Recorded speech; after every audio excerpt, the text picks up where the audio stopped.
you've got a lot of different organizations out there that have a bunch of different levels in them. I fish the American Bass Anglers. I'm a director for them. I'm a pro staff manager for them.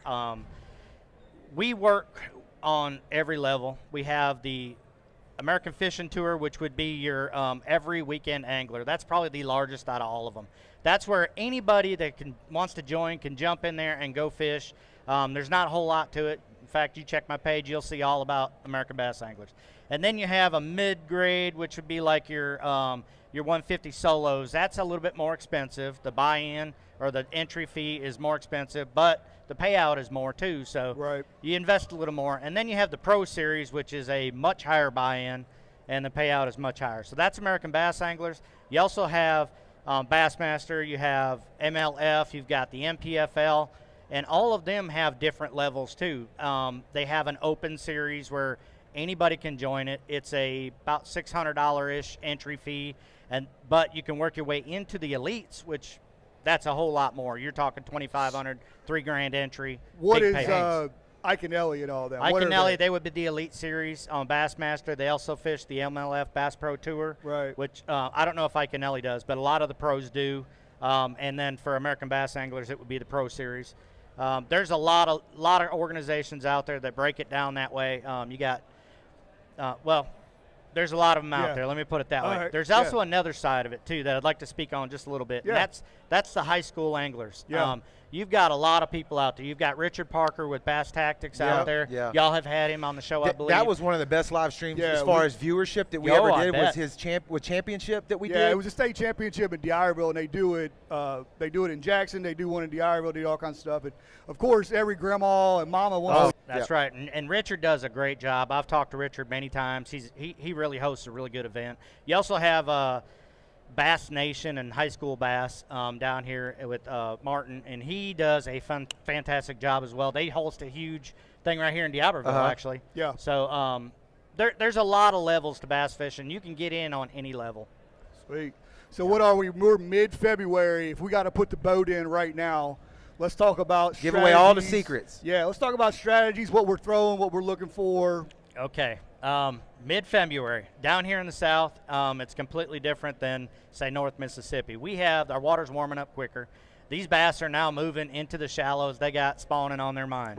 And they are getting their pre-spawn fish right now, and you can catch some big ones right now. If you get out on the water right now and you find little pockets of shallow that's close to deep water, you're likely to find a pretty big bass. And right now, hard to beat a spinnerbait. I don't know if you can see that, but it is hard to beat a spinnerbait. It's hard to throw or hard to beat a flipping bait. We've got all different kind of stuff. This is American product that you need for bass fishing and crappie fishing for that matter, and a lot of saltwater stuff. So these items right here, this is the Hex Tech series that just come out. It's no one else has it, anything like it. So you might want to try it. The new stuff, I find this. If you throw something new that the fish has not heard or seen before, you're going to catch more fish because it's something new in the water. It's a new vibration. It's a new smell in the water. It's a new taste. And you just up your odds of catching a bigger bass. The bigger bass know. You know, they're hard. They're smart. They're not dumb. They're big for a reason. They've survived that long for a reason. Fish are not dumb. I mean, they figure things out. You'll see fish huddled up in a group so they're not detectable. And they're on the bottom huddled up because they don't want other people to see them or other predators to see them. So that's why fish school right there, right? Safety in numbers. Yep. So February right now, I'm looking at a big worm. I'm looking at a spinnerbait. I'm looking at something moving. I'm going to the shallows. These fish are starting to identify their area where they're going to bed and produce their offspring from, their fry. And what are they going to attack? The biggest thing that eats fry, right? Bluegills. Bluegill, crappie, they eat fry. I mean, that's what they want to do. So these fish are looking to kill anything of that color or that size. And if you're throwing something that mimics a bluegill or a small crappie or something like that, it's going to get crushed. What about on presentation? You've mentioned colors and stuff, but how do you retrieve the bait to mimic a bluegill or really anything? Is there a different technique? There is. There's a lot of techniques. I could probably talk for 2 hours on techniques, but right now, for me, a black and blue spinnerbait is killer. I'm throwing Freedom Tackle makes an awesome spinnerbait. They've got a black and blue one. That whole shot looks off a scent, and it's been really it's just been lights out. So are you? I know in trout in the winter they tend to slow down. Does it work like that with bass too? Are you going slow? Are you going medium? You're spinning it across. What's affecting that? Well, I'm going to share a secret that I don't really want to share with y'all. Here we go. There you go. Write this down. Get your pen and paper out. Yeah, I don't like sharing this because it's not real common and not a lot of people do it. But if you throw topwater when it's 25 to 45 degrees out, it makes them mad. Anything that disturbs their environment, especially when they're cold and irritated because they're cold, they just get mad and hammer it. So is it less about them being hungry and more about defense, you think, or both? They want to kill it and eat it. Okay. I mean, they're ferocious. Yeah. There's no holding back. So they don't get lethargic like a trout. I mean, like a speckled trout or something like that that's moving a whole lot slower in the winter. I would say they do get lethargic. However, they have that built-in anger issues. I like to say they have anger issues. And they're lethargic, and when you disturb them, they just get mad and hammer it. Yeah. You know, and that's a tip. I mean, it really is probably one of my. And you're saying it's mainly a bigger bass that's going to do that than the smaller ones. Yep, the bigger like you bass. say, territorial. I guess he's the alpha of the area. He's the alpha. Yep, and you'll be shocked at how shallow these fish go in the cold water. And did you say this maybe a second ago? Is this their spawning breeding season now? Or it is starting. So it's like they're almost like a buck in the rut, right? They're trying to protect their whole area, like nothing should be around here type thing. That's a great analogy, for sure. A buck in a rut. Right. That's exactly what they're it is. Killing anything in their territory, they don't care. Now the females get big. I think you're right. Yeah. The females get big. The males don't get near as big, and it's the female, ironically, that is the bigger one. And the bigger the female, the happier the male is. So he wants that big female to be around, so he can. That's who he wants to breed with. Yeah. Gotcha. Well, we talked about it yesterday. That cold Arctic blast snow killed a bunch of our mullet, killed a bunch of the bait fish. Have you seen it on the freshwater side? I have not seen any big fish kills as far as freshwater bass, bluegill, crappie, that kind of thing. I have not seen. I've been on every river down here quite a bit. I haven't seen a lot of it.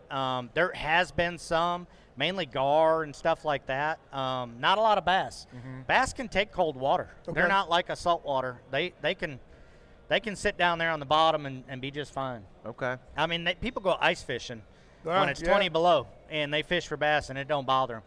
What kills these fish, in my opinion? Where are they doing that at? I mean, location-wise. North Mississippi lately. No, okay. I'm just kidding. True. No, right up the road. Yeah, when you go up north, like say Wisconsin, Minnesota, those types of areas, Michigan, they're cutting holes in the ice, dropping down, they're fishing for bass and bluegill and anything. Okay. Walleye. I mean, there's all kind of stuff up there. Real good fishing. So yeah. Yeah. Okay.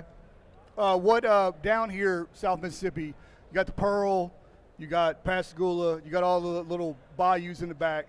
Right now, where's your hot spot without giving any hot spots away? Oh, he put me on tournament coming up, so I got to be careful what all I give out. But I'll say be coded with what you say. There you go. Yeah. I'm looking for. I'll just put it out there. I'm looking for a hard bottom. Okay. I want a hard bottom with a little bit of structure around it, wood especially. Bass will spawn in just about anything. You'd be shocked, but I personally have found that a lot of the biggest female bass, and they like to spawn near a pocket that's got a lot of wood, maybe overcover wood, that they can hide their fry up under their eggs. So, and they got deep water access. And when I say deep water access, it may only be 2 foot deeper. Somewhere where they can jump off that bed and jump deep really quick for protection. We got a lot of predators that are flying around down here, and I don't know if you guys have noticed a lot. There is a lot of eagles down here. Oh, right yeah. now. Oh, yeah. I don't know what's going on with the eagle population, but they're everywhere. They're eating good. And they are eating really good. You'll see them flying out. They'll have a 4-pound bass, and they're just, and I'm like, drop it. Yeah, thanks a lot. What? Yeah. You could train one of them maybe. Maybe. Yeah, that's a great idea. Yeah, drop it in your boat for you. That's right. When they're bedded up, I don't bass fish a whole lot, but I've heard of people actually sight casting them when they're bedded, correct? Yes. So a lot of times bass will get focused in on a certain little area on their bed. That's where they're going to lay their eggs. And if you can flip a lure, like something like this little flipping bait right here, I know you can't see it real well, but Yeah. That little flipping bait right there mimics a crawfish or a bluegill or a salamander, something like that. Something that's going to get down there real slowly and move into their bed and start eating their eggs.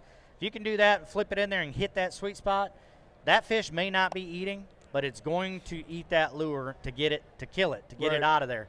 And when it eats it, that's when you set the hook. You wait too long, it spits it out. It's just clearing the bed. So, okay. Yeah, definitely very territorial, and that's the best, one of the easiest ways to catch them. You mentioned, just to remind people, the giveaway on the rod here in a second. What is, do you have any preference there? Rod stiffness? I do. Any type of, reels that you like in different situations? Yeah. Or does that not matter? No, it matters a lot. It's very important. Good job, man. Yeah. You need to be a fisherman. Well, because I don't know what I'm talking about, so I got to ask questions. I don't have. If you I ever don't looked have at a it in the bass bank. boat, they literally got 47 rods rigged with 40 different baits. I keep 15 rods rigged in my boat, and I Sound usually like a lay them bass out. fisherman. Yeah, and I lay 5 and 5, and then I keep 4 or 5 in the boat, and then I have about 10 or 15 more at home just in case I need them. The wife has to run them out to me or something. But I keep those rods with all different kind of presentations because you don't know what a bass wants every single day. They change by the hour, really. I mean, they could change all the time. So some rods have a stronger tip. Some rods lighter jig heads, lighter spinner baits, stuff like that. You got to have that action right. I could throw this spinner bait all day long on a heavy rod, probably never get a bite.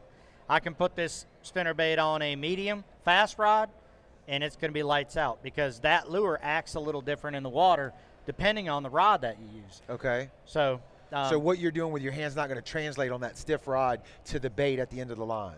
Exactly right. Okay. Exactly right. Your line size matters. I mean, you might go out there and you may have 20-pound test fluoro on a little tiny jig head like that.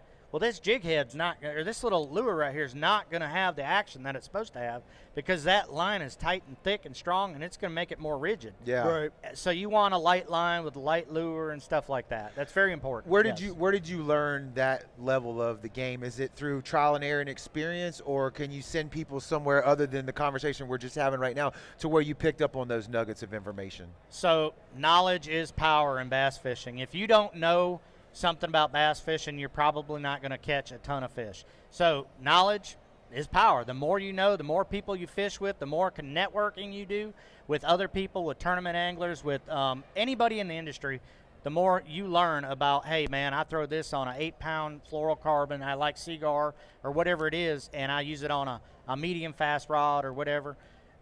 That will get you a bite versus throwing it on the wrong setup. And setup is key. So, and since, if you don't mind me throwing a plug here, Absolutely. if you want to follow me, Yes. I have a subscription-based part of my Facebook on my social media. You can follow me for $5 a month. That's it. At $5 a month, you can reach out. You can send me a message. You can ask me. You can tell me where you're fishing. I will give you the juice that I know it. I'll give you my knowledge, no problem. I post on there certain videos I don't share with other people, just specifically for subscribers. I've got a small group of subscribers now. I want to grow that. Yeah. And you have access to me. I mean, you can send me a message. I'm going to reply to you 100%. I'm going to give you an answer. You're fishing a lot. I fish as much as I can. I try to, hopefully more in the future. But, my work, I'm not a full-time fisherman. I work for Neil Schaefer Engineering. I'll tell you up front. Great company, awesome company. They let me do as much fishing as I can do. They support what I'm doing. As long as I get my work done, they're very, very lenient. So, All right, my last one. You got all these poles that are rigged, all these different baits. How long do you give a certain bait before you throw it down and say they're not on that today? That is a very loaded question, but it's an extremely good question. In fact, if you were in the audience, you would have won the rod on that one. So that's the kind of question I'm looking for here in a minute. So it's all about reading what the fish are doing, the reactions that they're doing, what you're seeing going on in the water, every little detail. When you watch me fish, my eyes are on a swivel. A lot of people think I have ADHD because I can't focus on one thing. I'm all over. But I'm observing everything from minnows moving over here to different color water here to structure there, all different kind of things. Right. I'm picking up all these little details. So if I'm throwing something and I see movement over there, I know that I caused that movement because they're reacting to what I'm throwing and what I'm disturbing in the water, right? Okay. So I will refine that until I get a bite. Or they'll slap at it and just barely hit it and not swallow it. Okay, I know I'm close. I just got a color or presentation issue I got to work on. Right. So it boils down to that. Let the fish tell you what they want. that's the key, really. Good deal. Yeah, okay. Start I think reading. now's a good time to turn it over. Does anybody out in the audience have any questions they want to Get ask? down here. Got to have some good questions. Yeah, we got a mic. Joey will bring you the mic down This- there if we got any. Anybody got one? And we Keep it got- out away from the front of that speaker, Joey. Check, check, I check. can We got some questions coming here. turn it over here. Go ahead, Joey. Hit him with it. Be good. Go ahead. At what point do you switch from I can't hear them. Yeah. Yeah, got to get up on there. You gotta get it to your mouth. The fish that are colder. So I go reaction in warmer water. That's me. Colder water, top water. I go to annoy them. Yeah, I want to annoy a fish. I'm throwing a buzz bait. I'm throwing whatever. I don't throw it all day long. It ain't gonna catch 5 fish and win your tournament. That ain't gonna happen. But I pick it up at each spot and I make sure that I try to throw something that is gonna trigger that big fish to react. Does that answer your question? Okay. You got another one out there, Joey? Right here. I'm trying not to get close. And there we go. Yeah. All right, up on that mic. Yeah, Get up gotta on. There, Yeah. there you go. Yeah. Is it true that you watch what the cows do? If they're laying down, the fish are laying down. If they're stirring, they're stirring. I'm having trouble. Is it true that like the cows? Yeah, If if you they're watch- standing up, the fish are moving. Oh! The cows are laying down. Yeah. It's the animals on the bank, cows or any other kind of animal. If they're laying down, All right. do you fish on the bottom? Or if they're standing up, are they active? Do you throw reaction baits? There actually is some truth to that. All animals react different, right? Barometric pressure, you know it. When you get a little bit older, your knees start to hurt because of barometric pressure. You don't want to move as much, right? Well, bass are the same way. They're very similar. So, yes, there is some truth to that. I don't hold that as a high regard, but I do Right. notice it. But I'll tell you this. Here's another one. If turtles are up on top and their heads are poking up in the water and they're floating, it's a good idea to throw a top water. Living, I study every aspect of my craft, which is not fishing. Every aspect, like with fishing, say for instance at Smith Lake, what I was talking about earlier, there is actually a city underneath Smith Lake, and that's a good place to fish because all the fish hide in that city that's been covered with water. Why they did it, I don't know. They did it a long time ago. But what I was getting at, in catching fishies, you need to study every aspect to where you're going, what's there, what's been there, like catching a fish like with the baby bottle, the crappie. Yes, ma'am. But anyhow, what I'm getting at with the question, is there any more tidbits you can give us on catching these guys? Yeah, so the question is, how much of the aspect ratio of fishing do you look at to determine whether you can catch fish, and is there any part of that that will allow you to be better at your craft, so to speak? And yes, I look at everything. I start, like if I'm going to fish a tournament on the river here, I'm looking at the tides a week ahead of time, 2 weeks ahead of time. I want to know if it's going to be rising tide, falling tide. I'm making trips out there looking at the vegetation. Where's the vegetation at? What I'm going to go fish at, what I want to go fish are the fish in the vegetation. I'm looking at the bait fish. I'm looking at the forage items. What are they doing? What do they typically do this time of year? I'm studying that. I'm looking at all those kind of things. And some of that is instinct. You naturally pick it up when you're out there too, because you notice a reaction or you catch a fish a certain way. You're going to remember that and you're going to try it again the next time. So yes, cover as much ground as you can. Yep. Good deal. Research- Good deal. We got research another one, is Joey? important. Yeah, I got yeah. one right here. Kind of got to get up on that mic.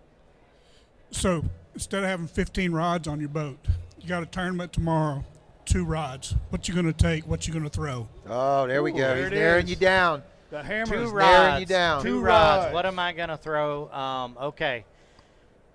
Not oh live boy. shrimp. I'm gonna look at this as if I was gonna fish a tournament. I skipped the tournament, by the way, to be here with these guys because I Oh, love hanging yes, out with them. man. And but right now, if I had 2 rods and I'm gonna throw it right now, I'm going with a black and blue spinnerbait with a net bait trailer and a lot of bait fuel. And bait fuel's got scent, so fish can smell that, taste it in the water. They're gonna eat it. I'm going black and blue. Color makes a difference right now. I've already studied and looked. Black and blue, they're eating bluegill. Black and blue. Yeah, question and was, I'll what about the sometimes trailer? tip a little bit. Yep. My second rod, top water. It's going to be top water. I'm going to probably throw I might be throwing a buzz bait. Be honest with you, I might be throwing a black buzz bait or a white buzz bait. That's going to be my two go-to right now. Got another one out there, Joey? Anybody else? Anybody else? We got a rod up for grab. We got there, one right here. This right guy's behind got you. a bad Oh, shirt on. yeah. He knows what he's doing. What's your thoughts on forward-facing sonar? Oh, that's a good one. We got to repeat that question just to make Okay, sure everybody so heard it. His Yeah. question was, what are my thoughts on forward-facing sonar? If you don't know what that is, some of y'all may not know. They have different kinds of sonar that detects fish and bottom contours and stuff like that. Some of it is traditional. It's just 2D scan along the bottom.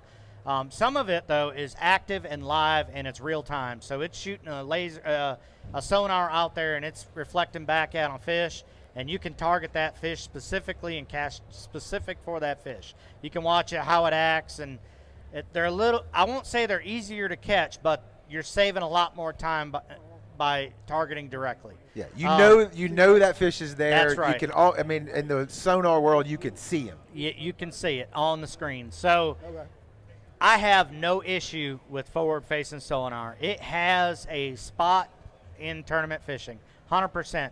I really, really enjoy it. I don't run it on my boat, but my teammate does. I fish teams and I fish solos. My teammate does, and I see the benefits. I love it. I love getting up there and jigging for a fish. Just because you can see it don't mean it's going to bite. Right. Sometimes it's really hard to But bite. I think, like you said, it will save you some time from going to a spot saves where you there's a- nothing there. You kind of know that it's not definitely, there, or that it is there. Yep. Okay. Yep. And you can go from spot to spot to spot to spot and save a ton of time. And your ratio, catch fish to cast ratio, Right. I mean, it's dramatically different. Now, as far as it being allowed in any tournament, I like what some of the larger tournament series of MPFL, National Professional Fishing League, does not allow it. I like that because it gives people that don't use it and that rely on skill and other. I don't want to say there's no skill in forward-facing sonar. There 100,000% is. Look at Jacob Wheeler. Yesterday he went out and just crushed them. Didn't use forward-facing sonar. Destroyed everybody. So there's skill on both sides of it, but it's a different skill. And I feel like if you don't use it, it kind of opens the door for other anglers. There needs to be both worlds. That's my opinion on it. We need to have both options available at every level. Some tournaments they're saying should allow it, and that's cool. And then some that don't, that's cool. And let's see what you can do in both of them. 100%. And if you're winning both of them, then Hey. it might not be the technology. It's not always the technology. Yeah. But Skill you- has a lot to do about You it. better have it if everybody else does, though. Correct. Yeah, if you correct. don't have it, you're at a disadvantage. I will say that for sure. But you know what? When you do win and you don't have it, man, you talk about Boy. feeling good. Yeah, you get to talk a lot of Yep. smack back at the dock at Yep. the weigh-ins. Yeah, there's Yeah. not a lot of difference between that and sight fishing. I agree. I Yeah. think they all have their place. I'm not against it at all. We got any more questions before we wrap it up and do this giveaway on the I poll? think we have one more right here. He was going to ask a question. Is it true that if lightning hits, fish won't bite? There is some truth. The question was, if lightning hits, does it turn the He's fish got off? the old wives' tale they call it. He's got Yeah. all those in the bag. I like that. I He like knows it. old school fishing guy. You can Yeah, tell. so there is a lot of truth to that. Yes, it does turn the fish off when lightning strikes, but not for very long. They'll come back. In fact, after lightning strikes and it's raining, that's some of the best bass fishing you can do. So Okay. Good deal. Well, we want to thank. I think that's it, Joey. We got Yeah, I think anything that else? wraps it up. If, We wanna- Joe, you want to give us, or you got anything else? No, I was just going to thank everybody that tuned in here, actually physically live here with us, that stopped by and hung out with us, and everybody on the live stream as well. And you want to go ahead and do the giveaway? Yeah, Let's do it. Who are you looking at? So Who is it? we had some pretty tough questions. I'm just going to be honest. We had a lot of questions. I think they were all tough. But for me, the toughest question was, you got 2 rods on your deck. There you go. There he is. You put me on the spot on that one, and I didn't see that one coming. So I'm going to have to give you the rod for that There one. we So go. There he is. Congratulations. Yeah, Come thanks. get your Come rod, on up here sir. and grab it. Thank you. Joe, go ahead and give us all your socials and where we Yeah, can find you and shout all that that out stuff. again real quick. Yeah, Joel Davis Fishing. On Facebook, we've got they're all Joel Davis Fishing on the platform. So if you search that, you're going to find me. Be looking soon. I've got JoelDavisOutdoors.com coming live real soon, and you're going to be able to do all kinds of stuff on that website. So I'm super excited about that. And Awesome. be looking at Backwater Bound. That's my new logo. There we go. Well, look, thanks everybody for being here. Thanks everybody on the live. It's a great day out here at the Biloxi Boat Show. If you haven't came out here yet and you're watching on the internet, come down to the Mississippi Gulf Coast Coliseum. There's a lot of vendors, a lot of booths, a lot of different products out here, a lot of people hanging out. It's a family-friendly event. Go check it out. And if you haven't looked us up, brownwaterbanter.com, and we're on all the social platforms as well. Search the same thing. We'd love to have you check out our content as well. So thanks again, and we'll see y'all again at 3 o'clock. Yeah, we'll be up on the right stage here again live with and on the internet. Joey, who we got? Wild Bill, and he's Time Flies live on the stage. So Wild tune in.